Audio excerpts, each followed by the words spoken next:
Welcome to another edition of On the Call, presented by Byers Imports at the airport. I'm Jeff Rimmer, and a pleasure to be joined by a great friend. We don't talk often enough because he's far too busy, quite frankly, between horse racing, the National Hockey League on NBC, and of course, as well, his contributions on a nightly basis to Chicago Blackhawks hockey telecast on NBC Chicago. We speak of Eddie Olczyk. And Eddie, first and foremost, trying times. How's your health? Bring us up to date.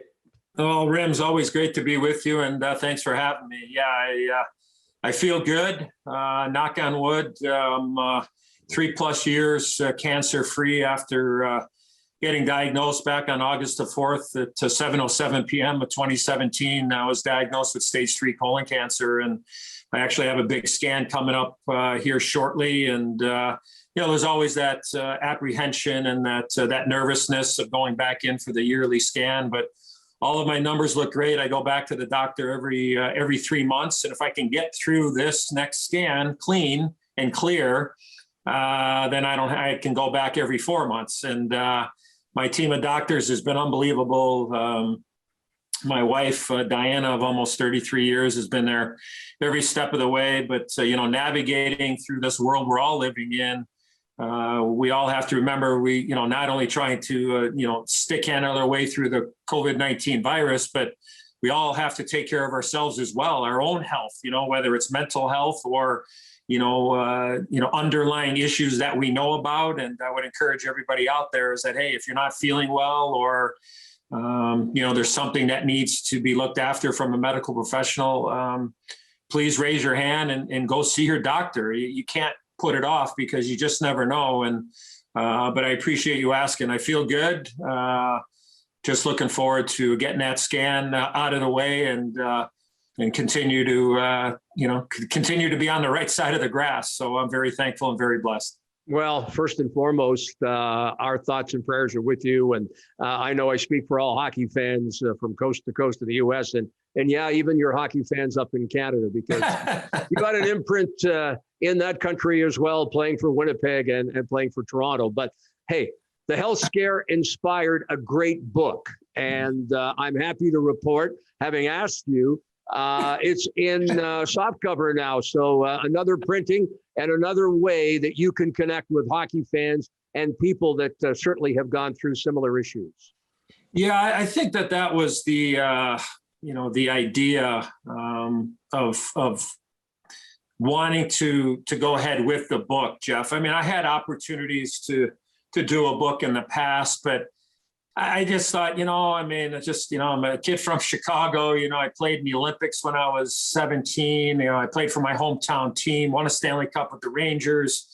I just didn't think there was enough there. I mean, I overcome a lot of hurdles as a kid, and I think that there could be some inspiration in there of what I had to overcome as a aspiring hockey player, or growing up and living the battles that we all do. But I think, no pun intended, I think the final chapter of me deciding on whether or not I wanted to write the book was, getting diagnosed with stage 3 colon cancer and being able to, be transparent and be as honest as I could be in the book. And quite frankly, Jeff, as you know, because we stayed in close contact and we've been friends a long time, but especially when I was going through that battle, it was very trying.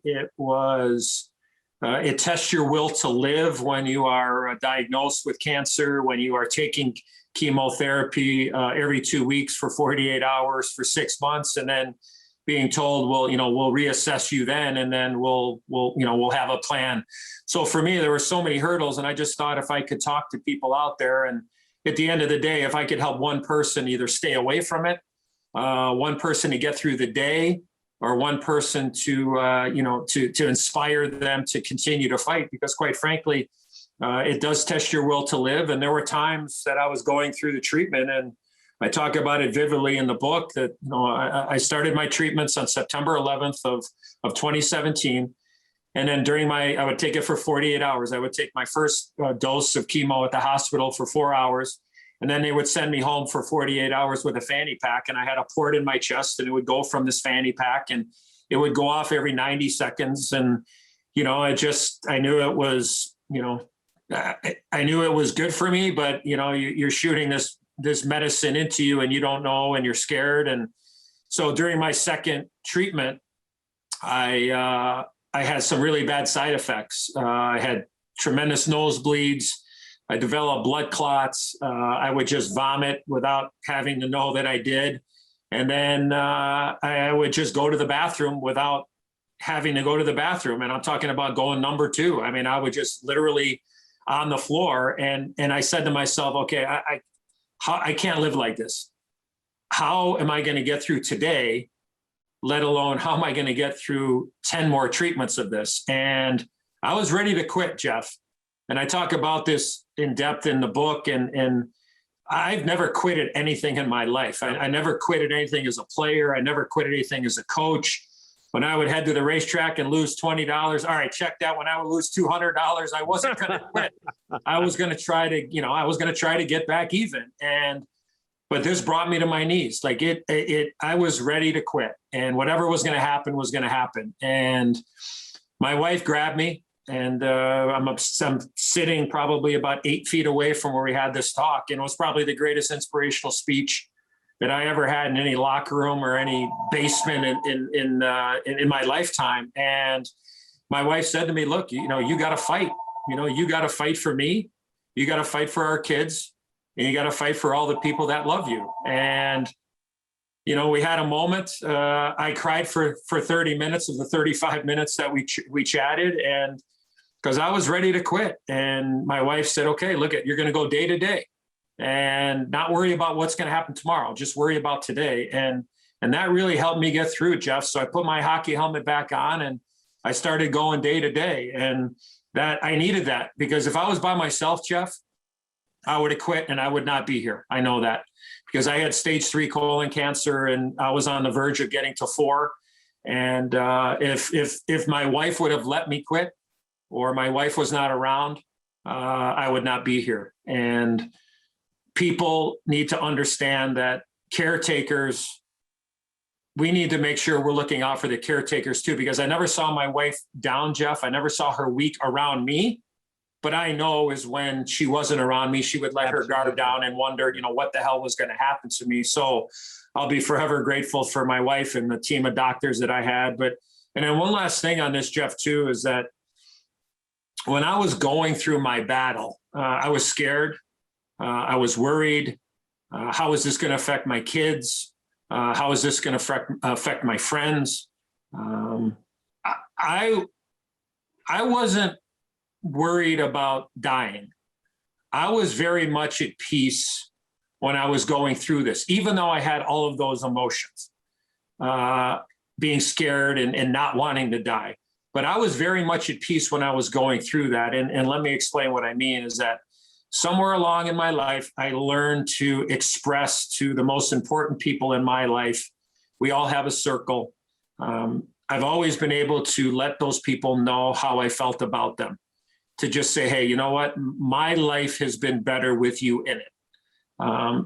It's not an easy thing to say. I wish more people did it, because as you know, Jeff, we're all day to day in the big picture. We just don't know. Like tomorrow is not given.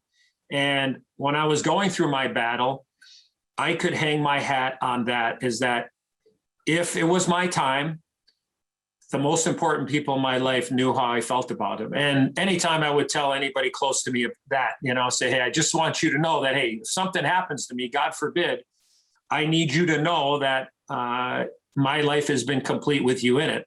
And for the most part, the reaction was, stop talking like that. Nothing's going to happen. Don't do that. But as I said, we're all day to day.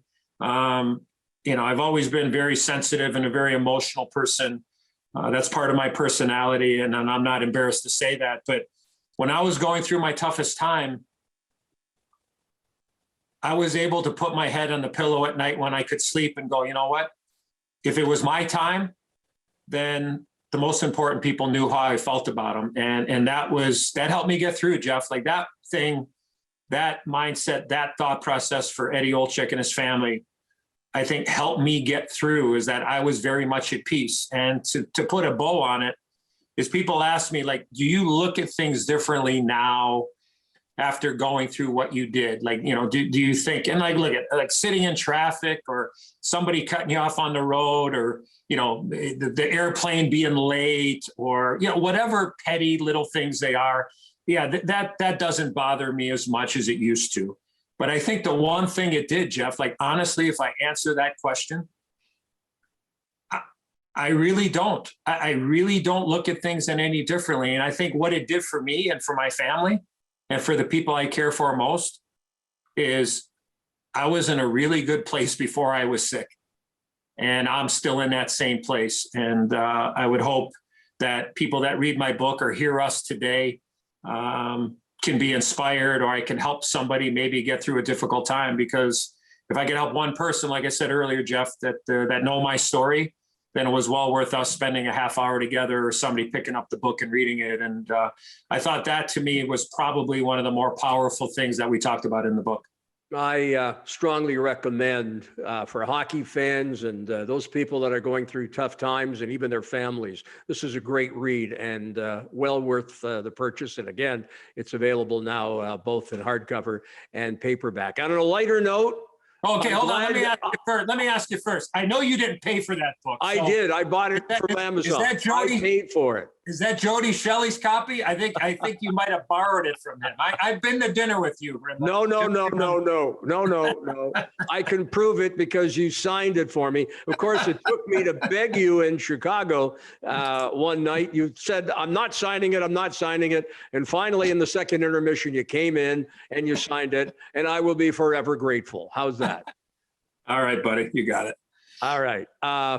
Let's talk about a sport that is near and dear to you. It's given you a great life. It's opened doors for you as a player, as a coach, and as a broadcaster. And I'll get to the future for Eddie Olczyk in a few minutes down the road. But hey, let's talk about the NHL this season. Yeah. And I don't know if a lot of people know this. I know it from our friendship.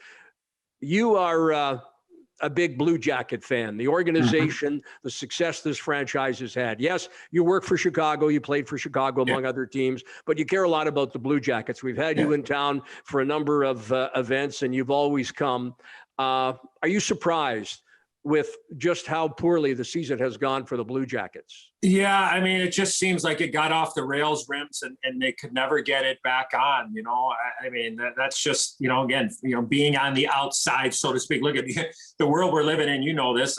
We have no access really, to anybody for one-on-one conversation or being in the locker room, and that's just the way that it is. But again, being being on the outside, yeah, I mean, I'm very surprised that it's gone off the rails. I think there are too many good people. Obviously in the front office, standing behind the bench, the players that have come and gone and are still there. I think there is a lot to work with. I think there needs to be some big decisions, obviously, here moving forward in a lot of different departments. But for me, I've seen that building up for grabs, being in there, whether it's playoff game or being in there against Chicago or watching on television. It's a great hockey market.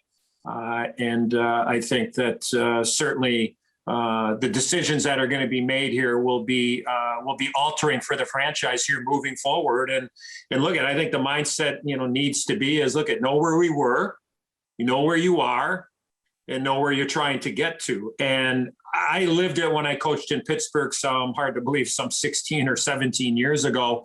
I was coaching a team that we pretty much made the decision that we were going to blow it up, Jeff. We were going to rid ourselves of all of our good players, and we were going to build from the draft. And I was our spokesperson to our fan base. And look, you don't divulge everything, but you give your fan base a taste. You say, look, we know what we need to improve on.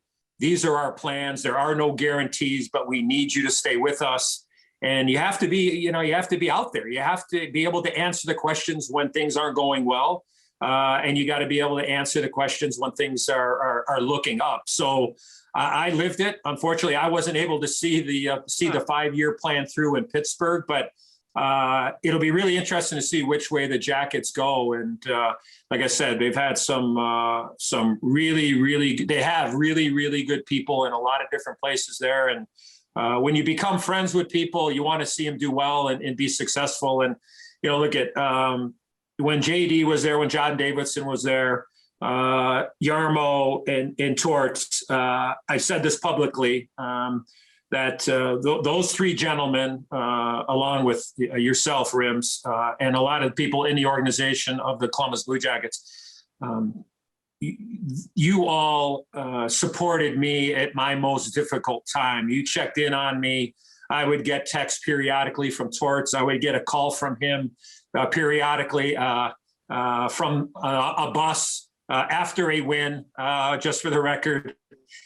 Checking in on me, telling me to keep my head up. And I have great admiration for Torts, for Yarmo, who I know a little bit, but for him to go out of his way to check in on me. And I've known JD, not as long as you though, Rims, because I know if the phone rang right now, you would answer and say, Eddie, I'll be right back. I got to get back to JD. But that's the type of friendship and class that the Blue Jackets have been and are. And I'm always proud to have done a couple of events for the Blue Jackets over the years. And but look at the end of the day, it's about winning. It's about winning, right? It's a win-loss business. And, there needs to be some big decisions here moving forward.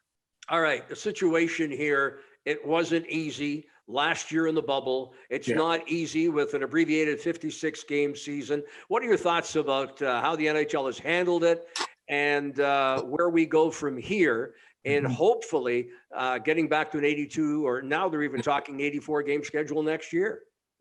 Yeah, look, I think we go back to the bubble. I think the league did a miraculous job of pulling that off, Jeff. I mean, look, a lot of people didn't think they could pull it off. And, there were a few blemishes, but you know what? The commissioner, Gary Bettman, the deputy commissioner, Bill Daly, the return to play committee deserves a lot of credit to have finished last season. And look, it wasn't easy. And look at those players and coaches. And let's not forget the trainers. The trainers are the lifeline of a hockey player. As I told my players in Pittsburgh in my first meeting, the first thing I ever said, and any hockey players or organizations or leagues that I talked to, I said, you want to get on the wrong side of Eddie Olczyk? Disrespect the trainers, because those guys are the lifeline, and they're some of the greatest people we have in our game. To have pulled that off, Rims, was just amazing. This year, you got to play the hand that's dealt, right? And it hasn't been easy for these players to be able to do what they've done and try to stay as safe, first and foremost. Safety is paramount that the league has talked about, but everybody deserves a lot of credit. And look, knock on wood, yeah, we've had a few potholes. I mean, it's inevitable. We're not immune to the virus. But I think the league's done an amazing job, the teams and the players. And I think our fans deserve a lot of credit for watching, and some places being able to get into buildings, like they have in Columbus and throughout the National Hockey League. In most parts, some teams haven't had any fans yet, but still a lot of hockey to go. And yeah, let's hope we can get back to, whatever the new normal is going to be in a few months. Oh, absolutely. Looking ahead to the playoffs, your thoughts on teams that people have to keep an eye on based on the games that you've broadcast and the teams that you've seen play in person? Yeah. Well, look, I thought at the start of the year that Colorado would be the team to beat. And I know recently they had a couple of tough games in St. Louis, but they've got a few injuries and what have you, but everybody does. So, I think Columbus, I think Colorado, I think Vegas. I look at Tampa again for sure. I look at Carolina. I thought Carolina at the start of the year would be a real dangerous team in the setting of playing, within the division. And, they can skate. They're mobile on defense. They've got good goaltending. I don't think their goaltending is great. I mean, I heard speculation that, there was some talk that maybe they were in the running for John Gibson, the terrific young goaltender out there in Anaheim. They didn't pull the plug. They didn't pull the plug there and go ahead and take a shot. So, Rod Brindamore is a terrific guy and a really good coach. So, I look at those four teams there and go, what? Yeah, I can make a case for all four. Washington's interesting for me just from the aspect of the depth on defense they have this year compared to what they did last year. Their forward lines, when healthy, look at as good as anybody in the league when you look at top nine. Question is do they have the goaltending, right? I mean, they got 2 young goaltenders, but you look at the teams that have won here recently. And again, you could probably, fill in the blanks here, but you had Matt Murray that didn't have much of a resume. He won 2 Stanley Cups. You had Jordan Binnington win a Stanley Cup. He didn't have much of a resume, so to speak. So look at, if you're Carolina, you go, look at, do we need to go pick up a $7 million goaltender to get it done?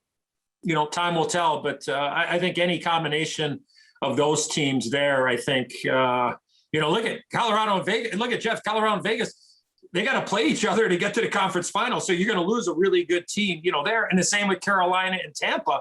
They're going to have to play each other at some point just to get to the Final Four. However, that all plays out. But it's going to be, it should be a lot of fun to see how this all plays out. Wait a second here. You're not mentioning one of the teams you played for, and they've already got the parade lined up in Toronto. Come on. What about the Leafs? Yeah, the Leafs have a legitimate chance to get to the conference final. There is no doubt. But you know what? I don't know what's going on there with Frederik Andersen, their goaltender. Can they defend enough when push comes to shove? And I had that same question with Edmonton. Full disclosure, I saw Edmonton last year in a bubble play Chicago Rims, and they couldn't check their hat in the bubble. Like, they were brutal. Now, the season stopped in last March. You had all that time off. Okay, you give them the benefit of the doubt. I mean, Connor McDavid he's on another planet right now. I mean, this guy is an absolute beast. But they are defending. Dave Tippett, Tip's an unbelievable coach. They're getting goaltending from Mike Smith. He's healthy. They're a dangerous team. I mean, Edmonton is a dangerous team. I thought Winnipeg might be a little bit more aggressive at the trade deadline and, try to get a couple of, more experienced defensemen, but, that really didn't play out. So I can't argue. They're going to have one team come from Canada, right? And you can make a case. I think you can make a case for 3 teams. I think you make a case for Toronto. You can make a case for Edmonton. I would still make a case for Winnipeg, even though they've kind of fallen on tough times here. And if somehow Calgary can make it, I don't know if they can overtake Montreal. I think Calgary might end up they could end up being the best team in the playoffs because they got a good goalie, they got good defense, and they got a couple of game breakers up front. So no disrespect to north of the border, but I'm looking at the Stanley Cup staying south of the border, as it's been for many, many years. 1994, last time the Cup went north to Canada. One other team we should mention, a team that we've played a lot of late, and that's the Florida Panthers. Yeah. If Bobrovsky can get back to the way he played here in Columbus for a couple of seasons, I think that they lose Ekblad, but they're still very mobile on that back line. And they've got 3 forward lines that they can throw out there and all can be productive, and then put a grinding line for the 4th line. Joel Quenneville, who you're quite familiar with, 3 Stanley Cups in Chicago. They're a team that could surprise, in my opinion. I agree with you. I love to pick up a Sam Bennett. I had a couple of teams get a scouting report on Sam Bennett. And I'll be honest with you, if I was a part of a team, I would have been all in on trying to get a guy like Sam Bennett. He underachieved in Calgary. There's no doubt about it. But he gives you a dimension that you want come playoff hockey. He will fit in, and he has fit in extremely well for Florida. And I think he will relish under a guy like Joel Quenneville, because Joel is matter of fact, to the point. This is what you're going to do. This is how we see you fitting in, and now go out and do it. That's it. If you do that, you're going to play. Your number's going to get called every 3rd or 4th shift. And I think that was a terrific pickup there by Bill Zito, who obviously everybody in Columbus knows about, being assistant GM there for a long, long time.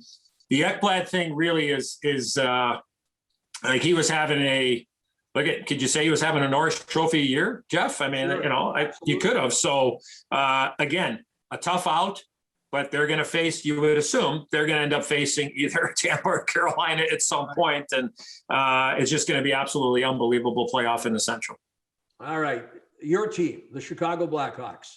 For most of the season, they were right in there, and a team that people looked at as a potential 4th place team and make it to the playoffs. They've dropped off of late.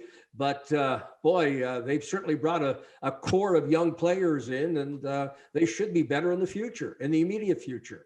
Yeah, I mean, look at it. They're retooling on the fly. You still have arguably a top 5 player in the NHL, in my opinion, in Patrick Kane. He just Should be continues to amaze, and whoever plays with him is better. You know, you still have Duncan Keith, who still has tread on the tire and is still a top defender. But they went young. They really did. And Stan Bowman was very aggressive over the course of the summer and then at the trade deadline. And look at they're planning for the next couple of years. And you know, look at they've hit a little bit of a wall, but you know, I don't think it's maybe anything. You know, I don't think that they're playing any different. They're just they're going up against teams that are battling and finding ways to win and have maybe a little bit more experience. And look at when you're a young guy in the league, you know, you're going to hit a wall every once in a while. I mean, that's just the reality. Look, we're only playing 56 games. I mean, you know, you're going to hopefully get back to that full schedule, or, you know, as you mentioned, Jeff, maybe adding a couple of games or whatever happens. But, you know, it's been a very, very good season for the Blackhawks. Yeah, the last little while's been disappointing. You know, the goaltending has been spotty recently. And look, if you don't have goaltending, you're not going to win in the National Hockey League. It's not going to happen. So to me, you know, the next bar will be, okay, do these players, these younger players, take the next step?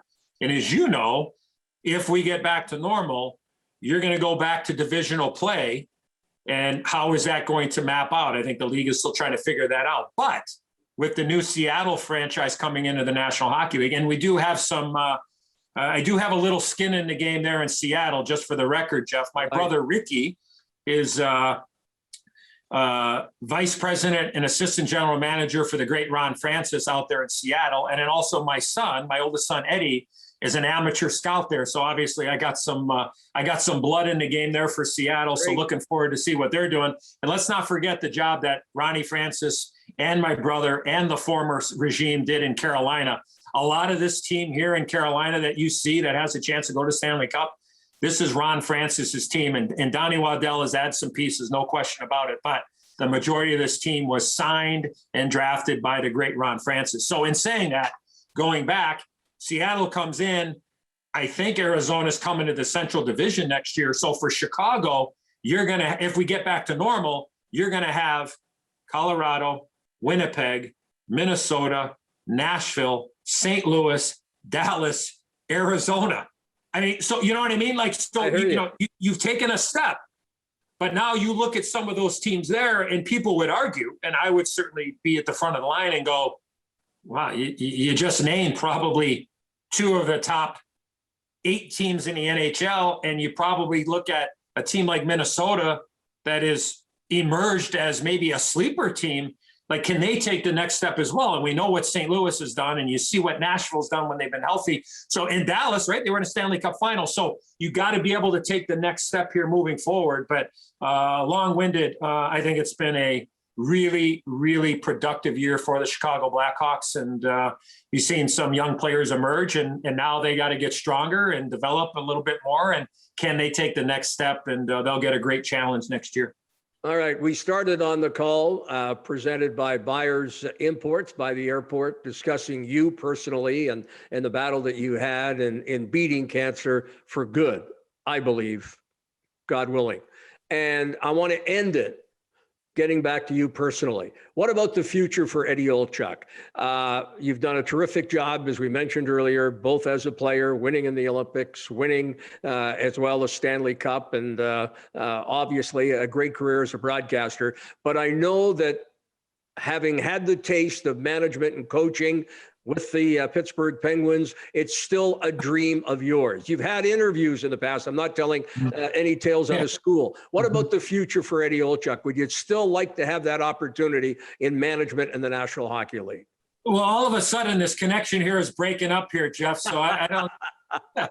No, Come on, Eddie. I know. No, look at.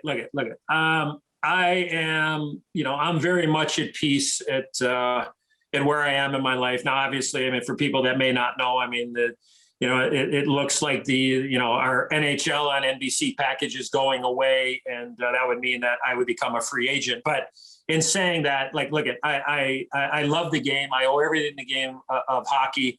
I have interviewed with a handful of teams. Obviously, nothing has materialized. I don't like to make it very public because I just like to keep my business, close to the vest. But look at, I love what I do. I love the people that I work for and have for at NBC, and the Blackhawks have treated me. The Wirtz family, Rocky and Danny Wirtz and Jamie Faulkner, have been unbelievable to Eddie Olczyk and his family, the Wirtz family, for, since I was a rookie in the NHL back in 1984 of Mr. Bill Wirtz. And I owe them a lot. Yeah, I mean, look at, if it's meant to be, Jeff, it will. I don't know about the coaching aspect of it. I mean, I've had some opportunities on assistant jobs in the NHL that timing just wasn't great. Situation didn't seem like it was going to be, a long-standing partnership. So look at the management side. Sure, I'd be willing to listen. I think I have a lot to offer.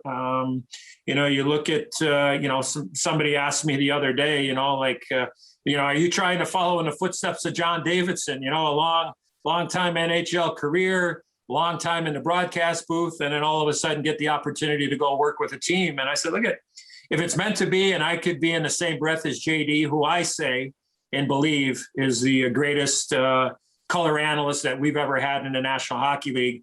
If I can be in the same sentence as JD, I must be doing something right. So I don't know, Jeff. Right behind him in my mind. Right behind him. I appreciate that. But, I don't, I'm not soliciting, but when people call, I certainly listen and have ideas on how I think I can help an organization. And if it happens, great. If it doesn't, like I said, I'm very much at peace and love what I do. And, if anything like that does come across my plate, I'm going to have to clear it with the lovely and talented Diana Olczyk before I sign off on anything. So, we'll see. But I think going through the process, Jeff, and having coached in Pittsburgh and having been a part of a rebuild and having my fingerprints a little bit on what happened in Pittsburgh before they started winning Stanley Cups, I'm certainly proud of.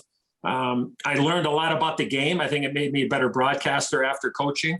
And I think in these interviews that I've had and the people that I've talked to throughout the National Hockey League, it's been eye opener. It's been candid conversation, and I think my reputation is that if you ask Eddie Olczyk something, he's going to tell you what you need to know, not what you want to hear.